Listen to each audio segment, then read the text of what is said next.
Të dashur shqiptar, jam kaq i mençur sa që kam vënë një kask në kokë se po na derdhen trut. Pra jam gjuhëtari më i famshëm i gjuhës shqipe. Mirë po, unë për biznes nuk ja them shumë. Jam në balkon tani dhe do t'rregoj dy figura që kam printuar. Ja, kjo është njëra figurë. Kjo është një figurë tjetër. Janë figurat të serialit Star Wars. Dhe kisha një ide të bëja biznes. E çfarë bëj unë? Blej një printer që printon 3D, që kushtonte mbi $2000. Printoj unë figura që i shes nga $2. E shikoni çfarë biznesi, në fakt nuk kam arritur të shes dot asnjë figurë. Do të kisha bërë $4 deri tani, por nuk kam fituar gjë, nga që kokën e kemi plot me tru. Tani do të tregoj printerin që rri në balkon dhe nuk printoj më. Ky është printeri. E shikoni, ky është printeri i bukur, origjinal. Ktu është dhe kutia origjinale. Pra mbi $2000 unë harxova, plus dhe pajisje të tjera shtesë. Dhe kam printuar vetëm 2 figurina të vogla, që mendoja të shisja nga $2 copën, por nuk kam shitur dot asnjë. Jam përpjekur të bëj dhe biznese të tjera, por të gjitha kështu kam përfunduar gjatë gjithë jetës time. Përse? Sepse unë të gjitha energjitë e mia ja kam kushtuar gjuhës shqipe dhe origjinës të fjalëve në gjuhën shqipe, dhe sot do të shikojmë fjalën ylber, si ka lindur ajo.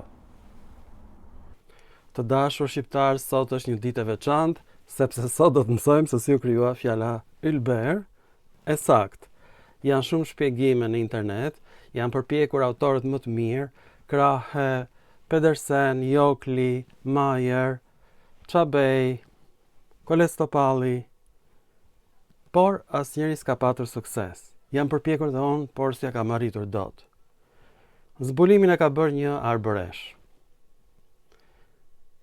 i cili nuk njihet nga askush. Është miku im. Dhe ai më dërgon fjalën ylber në gjuhën arbëreshe. Tani, që ta kuptojmë se si lindi fjala ylber në gjuhën arbëreshe, do të mësojmë se Frank Bardhi ka bërë një fjalor, latinisht shqip. Por Frank Bardhi ishte prift që nuk e dinte mirë latinishten. Dhe ai ngatron fjalën iris, që i thon ylberit në gjuhën latine, me Irus, që ishte një personazh në poemën Odisea të Homerit, dhe ky ishte një lypës në shtëpinë e Homerit. Pra ngotrohet atij fjala iris, ylber, me Irus, lypës tek shtëpia e Odiseas. Sepse kur lexon ai në latinisht, ai hap fjalorët, do të thënë ai nuk e dinte mirë latinishten. Dhe shpjegon fjalën Irus, që është lypës, por duhet ishte iris, me fjalën dylber. A çdo thot dylber? Dylber ishte personazhi më i njohur i poezisë së bejtexhinëve. Do të kemi parasysh që gjuha shqipe ka filluar me poezinë e bejtexhinëve. E besoni apo jo? Dhe poezia e bejtexhinëve ishte poezia e autorëve iranian, të njohur edhe në perandorinë e Bizantit. Por, në kohën kur perandoria e Bizantit ishte në luftë me perandorinë sasanite, perse, ata luftojnë fort me njëra tjetrën dhe në këtë kohë shfaqen disa fise aziatike turke në kufijtë e Bizantit. Bizanti i merr këto forca dhe i bën si mercenar në luftë kundër persëve me sukses. Pastaj, në të njëjtën periudhë, aty nga fundi i shekullit të 11, normanët sulmojnë Italinë nga veri i Francës, e pushtojnë komplet Italinë e Jugut dhe pastaj hidhen nga Adriatiku për në Shqipëri. Dhe ngrenë një principat që quhet Albania. Dhe e shkëpusin nga perandoria bizantine. Për të luftuar normanët, bizantinët marrin trupa turke. Këta në turqit e parë që hynë në Greqi. Dhe mbeten aty. Dhe këta turqit e parë bashkohen me arvanitasit, gjysma shqiptarëve në Greqi, që nuk u bashkuan dot me principatën Albania të normanëve. Këto arvanitas marrin fjalën dylber, që do thot dashnor, në gjuhën perse. Në gjuhën perse kjo ishte dilbar. Vjen nga fjala dil, që do thot zemër, dhe bar do thot me mbajt, si në shqip, me mbart. Ai që mban zemrën, fjalë për fjalë, dashnor. Është përkthim i fjalës iris, që do thot figurë e dashur, figurë e ylberit, që ishte personazh mitologjik në gjuhën latine. Tani kjo futet në italisht, iride. Dhe nga italishtja ka hyrë në gjuhën e arbreshve dhe atje është dhilber. Tani ky është shqiptimi i një fisi turk të veçantë të Azerbajxhanit, të dashur shqiptar, ashtu i thon ata dylberit, dilber. Dhe ky është shqiptimi i Azerbajxhanit, i sakt. Ky shqiptim ka hyrë në gjuhën arvanitase. Dhe d-ja bëhet dh në shekullin e 10 dhe të 11 në gjuhën greke, por dhe në gjuhën arvanitase, dhe fjala dilber e fisëve të Azerbajxhanit të marrë në punë nga Perandoria Bizantine, hyrë në gjuhën arvanitasve, dhilber. D-ja bëhet dh në greqisht në shekullin e 10-11 edhe në gjuhën arvanitasve të dashur shqiptar. Është i njëjti ndryshim fonetik. Këta arvanitas pastaj përzihen nga trojet e tyre nga Perandoria greke për në Itali. Po kur them përzihen, mbi 1 milion arvanitas janë përzën. E tmerrshme kjo që ka ndodhur. Dhe ata marrin me vete fjalën dhilber në Itali. Edhe sot e kësaj dite ashtu i thon ylberit, dhilber. Ndërkohë që kjo hyn në fjalën shqipe, kjo fjala dilbar, dhe bëhet dylber. Përse? Në gjuhën e Cakonios, që është një dialekt grek, dhe në gjuhën shqipe, ija bëhet y. Fjala mia e helenishtes së lashtë bëhet myza në gjuhën e Cakonios, miza në gjuhën shqipe. Fjala dilber bëhet dhilber në gjuhën e arvanitasve, dylber në gjuhën shqipe dhe në gjuhën e Cakonios. Në fakt në gjuhën e Cakonios është dhylber. Pra, kjo është origjina e fjalës ylber të dashur shqiptar. D-ja nistore ka rënë, sepse ishte fjalë tabu. Kjo është fjala ylber, e pabesueshme. Dhe e gjeta këtë duke lexuar fjalorin e Bardhit, e cili e ka botuar me gabime. Pra ai në vend që të shkruaj fjalën iris të latinishtes ka shkruar irus, që do thot shërbëtor në shtëpinë e Odiseas. Pra dhe Bardhi nuk dinte mirë latinisht. Megjithatë, ai ka regjistruar këtë fjalë të arbreshëve, por me d të pa aspiruar.